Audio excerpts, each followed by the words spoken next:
नमस्कार दोस्तों, crypto times में आपका फिर से स्वागत है। इस हफ्ते की कुछ खास क्रिप्टो खबरों के साथ शुरुआत करते हैं। पहले क्रिप्टो के मार्केट का एक हाल देख लें। तो ये हफ्ता पिछले हफ्तों के मुताबिक थोड़ा ज़्यादा ही लाल में रहा। जैसे कि आप देख सकते हैं कि लगभग सारे ही टोकन लाल में नज़र आ रहे हैं। पिछले 2 हफ्तों में जो टोकन्स हरे में थे, जैसे कि एफटीटी, टॉन, आरएलबी, जैसे कुछ नए टोकन्स हैं, वो वो भी लाल में नजर आ रहे हैं। तो ओवरऑल कोई ज़्यादा कोई खास घबराने वाली बात नहीं है, मेरे हिसाब से। बट मंडे को आप अगर बिटकॉइन और इथेरियम फॉलो करते हैं तो विकी के साथ मैं एक टेक्निकल एनालिसिस वाला सेशन करता हूँ, वो मेरे इंग्लिश चैनल पे है। मैं उसका लिंक इसके वीडियो में ऐड कर दूंगा अगर आपको उसमें रुचि है। बट ओवरऑल आप मार्केट का हाल देख ही सकते हैं, कोई खास बात नहीं है, सारा लाल ही है। चलिए, तो पहली खबर पे चलते हैं।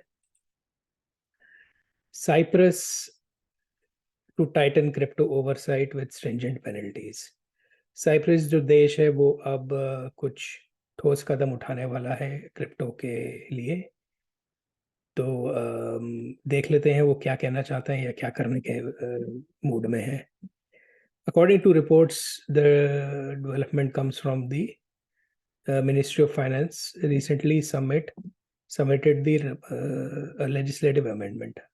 तो एक नया legislative amendment पेश किया गया है जो कि सप्रेशन प्रिवेंशन और सप्रेशन ऑफ मनी लॉन्ड्रिंग के अंतर्गत आता है, और इस लॉ को वो बेसिकली अमेंड कर रहा है। तो इसमें उन्होंने जो सीएसपीज हैं, बेसिकली सीएसपीज क्या हैं, जो क्रिप्टो करेंसी सर्विस प्रोवाइडर जैसे कि एक्सचेंजेस हो गए, तो वो इस लॉ में के अंदर आएंगे, और उनको बेसिकली जो सिक्योरिटी क्रिप्टो सिक्योरिटीज और एक्सचेंज कमीशन है, जैसे हमारे यहाँ सेबी है, उसके साथ रजिस्टर्ड करना होगा अपने आप को। ठीक है, और बिना रजिस्ट्रेशन के वो साइप्रस में ऑपरेट नहीं कर सकते। अगर ऐसा करेंगे तो उनको बहुत बड़ा फाइन देना पड़ेगा, लगभग 3,50,000 यूरो का, और और 5 साल की जेल भी हो सकती है। तो ये एक बहुत ही सख्त कदम साइप्रस ने उठाया है। इंडिया में सेबी ने ऐसा कुछ रूल नहीं है कि एक्सचेंजेस को रजिस्टर करना है। उन्होंने सिंपली उसको एक तरीके से अनलॉफुल एक्टिविटी में या अनरजिस्टर्ड एक्टिविटी में ऐड किया है, जो कि अनरजिस्टर्ड होने के कारण बैंक्स और फाइनेंशियल इंस्टीट्यूट्स उससे दूर ही रहते हैं। तो आप जानते हैं, इसी कारण इंडिया में क्रिप्टो एक्सचेंजेस में ज़्यादा काम नहीं हो रहा है, और ज़्यादा लोग उस पर ट्रेड नहीं करते हैं। तो पहली खबर ये थी, और ये होने ही वाला है। अब जाके आगे जाके हम देखेंगे कि और भी बहुत सारे जो कंट्रीज हैं इस तरह के कुछ कदम उठा सकती हैं। तो इसमें मेरे हिसाब से तो कोई नई बात नहीं है। आगे बढ़ते हैं। अच्छा, ये कोई खास खबर थी, क्योंकि आजकल आप जानते हैं कि इसराइल और हमास के बीच में जो लड़ाई शुरू हुई है, ये लड़ाई में से कुछ ये एलिप्टिक एक कंपनी है, ऑन चेन सिक्योरिटी एनालिसिस करती है। उनकी उनकी इस रिपोर्ट के अनुसार हमास जो टेररिस्ट ऑर्गेनाइजेशन है, उन्होंने क्रिप्टो करेंसी का यूज़ किया है कुछ फंडिंग जुटाने के लिए। तो अ, उनकी रिपोर्ट के अनुसार जो हमास, अलकायदा जैसे जो ग्रुप्स हैं, they have been using crypto assets as an ever growing range of objectives. मतलब क्रिप्टो एसेट्स यूज करके अपनी फंडिंग करते हैं। To these include sanction evasion, sanctions को एवेड करने के लिए, और बेसिकली पब्लिक फंड रेजिंग, और बेसिकली क्रिप्टो करेंसी क्योंकि अनरेगुलेटेड और कंट्रोल में नहीं है किसी सेंट्रल अथॉरिटी के, तो वो उसका इस्तेमाल करते हैं। और पब्लिक फंड रेजिंग ये है, बेसिकली इसमें क्या है कि हमास जो पब्लिक फंड रेजिंग करता है, तो उसमें एक पर्टिकुलर क्रिप्टो वॉलेट में डोनेशन लिए जाते हैं, और वो डोनेशन फिर इस्तेमाल की जाती है वो अपना टेररिज्म करने के लिए। तो ये बहुत ही बड़ी खबर रही है पिछले हफ्ते में, और काफ़ी लोगों ने इसके बारे में चर्चा भी की है। और ये थोड़ी सी परेशान करने वाली न्यूज़ है क्रिप्टो सिस्टम इकोसिस्टम की। पर एज ए सेड, मतलब जैसे कि हम जानते हैं कि इसमें कोई नई बात नहीं है, हम लोग सब जानते हैं। और इसी कारण हम देख रहे हैं कि क्रिप्टो रेगुलेशंस कितने इम्पोर्टेंट हैं आज की तारीख में। कोई कंट्री, कोई गवर्नमेंट को ये नहीं चाहता कि उसके सिटीजन्स या के खिलाफ टेररिज्म हो, वो और इलीगल एक्टिविटीज हो, मनी लॉन्ड्रिंग हो। तो कोई भी ऐसी गवर्नमेंट नहीं होगी जो स्ट्रिक्ट रूल्स एंड रेगुलेशंस नहीं लेकर आएगी अब। तो इसके लिए हमें रेडी रहना चाहिए। तो ये एक और खबर थी। आगे बढ़ते हैं तीसरी खबर पे। पिछले हफ्ते हमने देखा था कि थॉर चेन पे जो थॉर स्वैप एप्लीकेशन है उसको भी बंद कर दिया गया था कुछ समय के लिए, क्योंकि थॉर स्वैप से भी इलीगल एक्टिविटीज देखी गई हैं। और अब ये बात निकल के आई है कि थॉर स्वैप वालों ने, जो एप्लीकेशन टीम है, उन्होंने एक तरीके से उसमें एक एड्रेस स्क्रीनिंग की कैपेबिलिटी ऐड की है। मतलब कि कुछ कुछ एड्रेस जो पता लगे कि ये टेररिस्ट रिलेटेड एक्टिविटीज़ करते हैं या इलीगल एक्टिविटीज़ में इन्वॉल्व हैं, तो उन एड्रेसेस को बेसिकली ब्लैकलिस्ट कर सकते हैं, और थॉर स्वैप में को फिर वो एड्रेसेस यूज़ नहीं कर पाएंगे। ये कुछ कुछ टोर्नेडो चेन की जैसे ही है, जहाँ के लास्ट ईयर जब ओफैक के जो कुछ वॉलेट एड्रेसेस फ्रीज किए गए थे, तो उसके बाद उन्होंने भी इस तरह से कुछ एक नया सिस्टम अपने एप्लीकेशन में लगाया था। तो ये अच्छा डेवलपमेंट है मेरे हिसाब से। कुछ लोग ऑब्वियसली इसके खिलाफ हैं, जो कि जैसे कि क्रिस यहाँ बोलते हैं कि फॉरचेन बेसिकली प्रेशर पे आके उन्होंने अपने हाथ खड़े कर दिए। और ये अच्छी बात नहीं है फ्रीडम के लिए और डिसेंट्रलाइजेशन के लिए। तो ये चूंकि एक मैक्सिमलिस्ट एक व्यू रखते हैं कि भैया फ्रीडम या तो 100% होती है, नहीं या तो बिल्कुल ही 0% होती है। तो अगर आप उस फ्रेम ऑफ माइंड से सोचेंगे तो हाँ, तब क्रिस की बात सही है।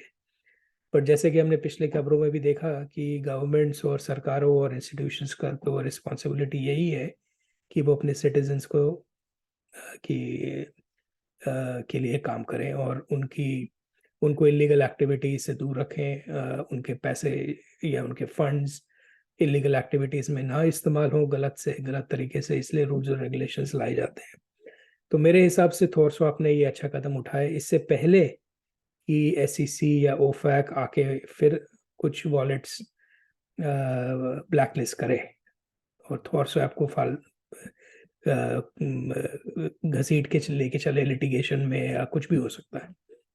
तो ये अच्छा कदम है मेरे हिसाब से, जो थॉरस्वैप ने एक दूरदर्शिता दिखाई है यहाँ पे। उन्होंने सिर्फ एक आइडियलिस्टिक पोजीशन को डिफेंड करने के लिए ना सोच के अपने एक दूरदर्शिता दिखाते हुए ये अच्छा कदम उठाया है।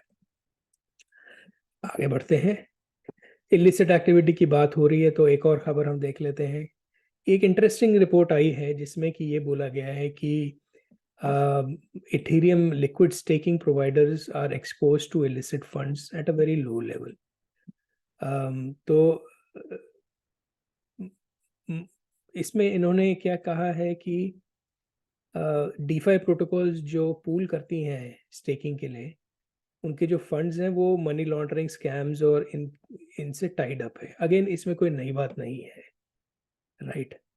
तो ऐसी रिपोर्ट्स बहुत सारी आती रहेंगी और हमें इनको एक्सेप्ट करना होगा कि ये रियलिटी है इस स्पेस की। और ये सब चीज़ें एक तरीके से अच्छा है कि बाहर निकल के आ रही हैं, सो दैट जो एप्लीकेशन लेवल पे जो लोग इसको कंट्रोल कर सकते हैं वो इसको कंट्रोल कर सकते हैं, जैसे कि हमने थॉरस्वैप का एग्जांपल देखा। और दूसरा, जो रेगुलेटरी साइड से जो गवर्नमेंट्स इस पे कुछ काम कर सकी, तो उनको भी ये पता लगे कि ये भी एक एरिया है जहाँ पे उनका रेगुलेशन हिट करना चाहिए। तो ये जो डार्क नंबर जिसको ये सेबेस्टियन हाइने हैं जो जिन्होंने ये रिपोर्ट लिखी है वो इसको बोलते हैं dark number is probably significantly higher. तो वो कह रहे हैं कि ये काफी ज्यादा बड़ा नंबर हो सकता है जो कि इलिसिट एक्टिविटी और मनी लॉन्ड्रिंग में इस्तेमाल हो। तो अगेन हम इसके बारे में पिछली खबर में भी पढ़ चुके हैं, तो इसमें कोई नई बात नहीं है, बट एक इंटरेस्टिंग रिपोर्ट थी तो इसलिए मैंने इसको इस हफ्ते सोचा आपके साथ शेयर करूं। ओके, अच्छी खबरों में आ जाते हैं। मास्टर कार्ड ने टोकनाइजेशन, सीबीडीसी का टोकनाइजेशन के का एक एक्सपेरिमेंट है उसको सक्सेसफुली अंजाम दिया है। तो टोकनाइजेशन के बारे में आपको पता ही है कि बहुत बड़ा नैरेटिव है पूरे ब्लॉकचेन इकोसिस्टम में, स्पेशली इथेरियम और अब सोलाना में भी। तो इसमें क्या है कि आपके पास स्टेबल कॉइन्स हैं जो कि क्रिप्टो की दुनिया में इस्तेमाल किए जाते हैं, और फिर आपके पास सीबीडीसी होंगे जो कि प्राइवेट बैंक्स या वेब 2 की दुनिया में इस्तेमाल किए जाएंगे। तो सीबीडीसी और स्टेबल कॉइन्स, ये जो दो सिस्टम्स हैं, इनके बीच में आपस में तालमेल और इंटरकनेक्शन किस तरह से किया जाए, वो इन्होंने ये करके देखा है इस बार।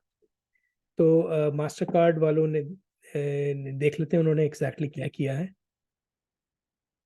तो एज पार्ट ऑस्ट्रेलिया के रिजर्व बैंक ऑफ ऑस्ट्रेलिया और जो central bank digital currency project है वो इसमें हिस्सा लिया उन्होंने। और to demonstrate Mastercard conducted a live transaction, उन्होंने एक लाइव ट्रांजैक्शन किया जिसमें कि एक सीबीडीसी का जो होल्डर है, जैसे कि कोई एक इंडिविजुअल वॉलेट हो सकता है जिसमें सीबीडीसी रखे हों, वो एक एनएफटी खरीदने गए इथेरियम पे, ये पब्लिक ब्लॉकचेन से, अपने सीबीडीसी से। तो आप ये देखिए सीबीडीसी प्राइवेट नेटवर्क पे है और इथेरियम पब्लिक नेटवर्क पे जहाँ पे एनएफटी पड़ा है। तो ये वाला जो वॉलेट है जिसमें सीबीडीसी है वो इथेरियम पे जाके वहाँ पे वो एनएफटी परचेज करके वो इस वॉलेट में उसका एंट्री हो जाती है। तो ये जो इंटरकनेक्शन है वो टेस्ट किया गया है। तो अगर आप ब्रिजिंग समझते हैं, ब्लॉकचेन टू ब्लॉकचेन ब्रिजिंग, जिसमें कि बर्न ऑन मिंट जैसा मैकेनिज्म यूज किया जाता है, वही तरीके का मैकेनिज्म यहाँ भी इस्तेमाल किया गया है। तो उसके लिए क्या किया कि ये सीबीडीसी को यहाँ लॉक कर दिया गया और इतने ही अमाउंट के यहाँ पे इथेरियम पे एक रैप्ड वर्जन उस सीबीडीसी का बना दिया गया, और उस रैप्ड वर्जन से फिर वो एनएफटी परचेज की गई और ट्रांजैक्शन कंप्लीट किया गया। तो ये जो रैप जो टोकन्स होते हैं, ये आप अगर ब्रिजिंग करते हैं और समझते हैं तो इथेरियम पे जो ब्रिजेस हैं या किसी भी ब्लॉकचेन पे जो ब्रिजेस हैं वो ये बर्न और रैप्ड टोकन्स ही बना के ब्रिजिंग करते हैं, या inter communication between the chains इसी तरीके से हो पाती है। तो ये एक अच्छी खबर थी कि अब आप देख सकते हैं कि प्राइवेट चेन्स और पब्लिक चेन्स के बीच में तालमेल कैसे बन सकता है। तो वो एक तरीके से प्रूफ ऑफ कॉन्सेप्ट, ये एक्सपेरिमेंट सक्सेसफुल रहा है। चलिए आगे बढ़े। एक और इंटरेस्टिंग खबर ये आई है कि जो बिटकॉइन नेटवर्क है उस पे अब स्मार्ट कॉन्ट्रैक्ट्स बनने के लिए जो टेक्नोलॉजी ज़रूरत है वो हो सकता है कि अब अवेलेबल हो। तो एक वाइट पेपर निकल के आया था जिसका नाम है बिट वीएम मतलब बिट वर्चुअल मशीन। इस वाइट पेपर में ये समझाया गया है कि जो बिटकॉइन का जो नेटवर्क है उस पे हम एक नया कोड डाल सकते हैं जिसका नाम है बिट वीएम, जिसको बिटकॉइन में एक तरीके से आप एक ऑप्टिमिस्टिक रोलअप की तरह इस्तेमाल कर सकते हैं। तो जैसे इथेरियम पे आपके एक अलग चेन बन के आती है लेयर 2 ऑप्टिमिस्टिक रोलअप की, वैसे ही बिटकॉइन पे अलग से चेन तो नहीं आएगी, पर बिटकॉइन नेटवर्क पे ही एक ऑप्टिमिस्टिक चेन या optimistic set of smart contracts या एप्लीकेशंस आप बना सकते हो और या एग्जीक्यूट कर सकते हो। अब इसके फ़ायदे क्या हैं? इसके फ़ायदे ये हैं कि आप स्मार्ट कॉन्ट्रैक्ट होगा वो, तो स्मार्ट कॉन्ट्रैक्ट होने के कारण आप समझ सकते हैं कि बहुत सारे डैप्स बन सकते हैं, डीफाई आ सकता है, एनएफटी आ सकता है, ये सारी चीज़ें अब बिटकॉइन पे की जा सकती है। तो ये बहुत ही इंटरेस्टिंग खबर है। अब बिटकॉइन के जो मैक्सिमलिस्ट हैं वो ऑब्वियसली इस चीज़ को इतना अच्छा नहीं मानते, क्योंकि वो चाहते हैं कि बिटकॉइन का जो नेटवर्क है वो जैसा है वैसा ही रहे। बट एक दूसरा साइड जो है, एक दूसरा ग्रुप है, वो चाहता है कि बिटकॉइन डाइवर्सिफाई करे, ग्रो करे। तो ये उनके लिए तो बहुत अच्छी खबर है, बट देखना पड़ेगा कि ओवरऑल बिटकॉइन में ये एक्चुअली में, अभी तो ये पेपर है, अभी देखना होगा कि ये एक्चुअली में इम्प्लीमेंट होता है या हो पाता है कि नहीं। इसमें अच्छी बात यह है कि बिटकॉइन नेटवर्क पे आप चेंज नहीं कर सकते हो, है ना। तो इस पेपर में भी ये तरीका इन्होंने जो दिखाया है वो बिटकॉइन नेटवर्क पे चेंज किए बिना, बगैर आप ये सब काम कर सकते हो, जो कि बहुत ही इंटरेस्टिंग और एक इनोवेटिव सी चीज़ है। तो अगर आपको इसमें इंटरेस्ट है तो ये आप पढ़ें, मैंने इसका इन सारे जो न्यूज़ हैं इन सबके लिंक्स मैं डिस्क्रिप्शन पे ऐड करता हूँ। आगे बढ़ते हैं। अच्छा, तो इसमें ये बड़ी कोई खास खास खबर नहीं है, बट क्योंकि एक माइलस्टोन अचीव किया गया है इसलिए मैंने इस हफ्ते ऐड किया। आप सब लोग जानते हैं G20 में IMF और FSB का जो सिंथेसिस पेपर हुआ है, उस पर चर्चा हुई थी। As a matter of fact India ने लीडरशिप लेकर ये बोला था कि आप दोनों जो ऑर्गेनाइजेशंस हैं ये मिलके इसकी लीडरशिप करें और इसको एक एक सिंथेसिस पेपर निकालें, जिससे पे एक फ्रेमवर्क बन के आए कि जो कंट्रीज हैं वो जब अपना क्रिप्टो रेगुलेशन बनाना चाहें तो क्या क्या चीज़ों के ध्यान रखें। ठीक है, तो वो अ, अब G20 ने अडॉप्ट कर लिया उस पेपर को, कि सहमति हो गई है कि ठीक है, आपने जो ये इस पेपर में जो फ्रेमवर्क दिया है हम सब अग्री करते हैं उसको, और हम उस पे उस दिशा में अब काम करेंगे। तो ये एक और एक माइलस्टोन है, मील का पत्थर है। तो ये एक इम्पोर्टेंट खबर थी मेरे हिसाब से। आगे देखना होगा, मेरे ख्याल से अभी 2025 में एक मीटिंग होगी दोबारा G20 की, जिसमें कि ये लोग सब मिलेंगे और एक तरीके से स्टाटस अपडेट देंगे कि भैया आज, हाँ, जब अब हर एक कंट्री बोलेगा कि हमने ये कदम उठा लिए हैं, ये कदम हमने उठाने हैं और ये चीज़ हम बाद में उठाएंगे, जैसे या जैसे भी एक तरीके से अपडेट करना होगा कि हाँ, कि वो कितना काम कार्य कर चुके हैं इस क्रिप्टो रेगुलेशंस को लेकर, और अगर कोई दिक्कतें हैं और परेशानियां हैं वो भी डिस्कस होंगी। चलिए आगे बढ़े। एक और थोड़ी सी बुरी खबर है, मैं ये बोलूँगा, पोल्का डॉट जो एक लेयर 1 ब्लॉकचेन है, उन्होंने अभी हाल ही में 300 लोगों को की छटनी करी अपने कंपनी में से। ये थोड़ी सी बुरी खबर है ब्लॉकचेन के लिए। पैरिटी टेक्नोलॉजी जो कि डेवलपर है पोल्का डॉट के, वो उन्होंने अपने में से 300 एम्प्लॉयज़ को हटाया। अक्टूबर 12 की खबर है ये। तो देर इज, उन्होंने कंफर्मेशन नहीं दी है कि कितने लोगों को हटाया है, बट उनके अनुसार दे सेड कि advocate for on social media platform, Parity said they advocate for decentralisation and do not want to be a bottleneck slowing down the growth of Polkadot. अच्छा, अब इसका मतलब क्या है ये हम मेरे को नहीं पता कि वो कैसे किस तरह से बॉटलनेक बन रहे थे पोल्का डॉट को, सेंट्रलाइजेशन को, ये मैं नहीं जानता हूँ।